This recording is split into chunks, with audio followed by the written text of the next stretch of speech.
Mabuhay. Ito namang technique na ipapakita ko sa inyo, ito yung madalas kong ginagawa, pero mayroong tatanong, bakit na daw effective ba daw itong technique nito? Kapaliwanag ko sa inyo kung gaano ka-effective. Dandahan lang muna. Yan. Ito blocking. Yan, blocking, diretsong hawak agad. Ito, pag tinira mo to injury. Kaysa sa demo, hindi pwedeng patamaan ito.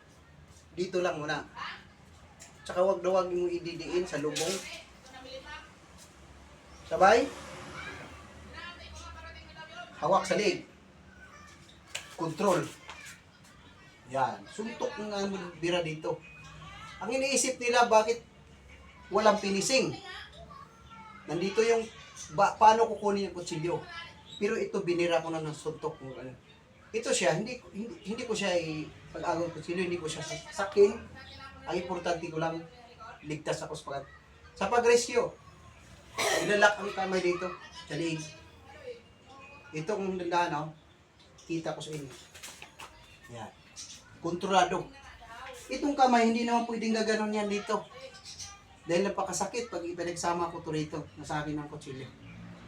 Okay, pakita ko ulit. Medyo mabilis. Yan. Control. Kailangan tuhod nakaikot. Ha? Wala pa akong binira doon na suntok. Ang gusto ko lang makumaagaw yung kutsilyo. Yan ako, saksak. Yan. Inatras ko yung paa ko. Kumbaga na iniba ko yung technique. Baka isipin ng nanonood sa video nito, baka ako matatamaan nitong kutsilyo nito. Pag blocking ko dito, pasalubong, mayroon na siya agad injury. Ito ang gagawin ko sa kanya. Bale. Bakit hindi ko kinuha yung kutsilyo? Mira. Itik, ha? Yan. Kontrolado. Yan, hagis. Talaga daw, nangyari. Pakawala ka. Iwalay ka. Kontrolado. Ang control nito, ituro ko sa inyo. Ito na control. Ang kamay na nakaipit. Dito sa braso.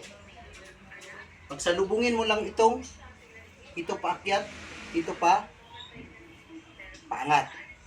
Ibig sabihin sa lungat siya. Napakasakit yan. Pero dito, kontrolado mo na siya kahit ibaba niya.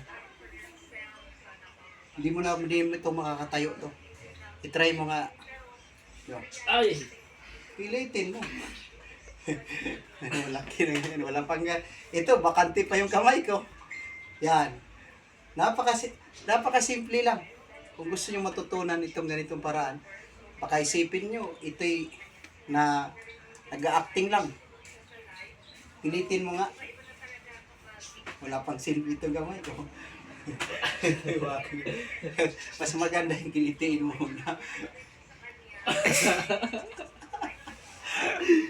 Ay,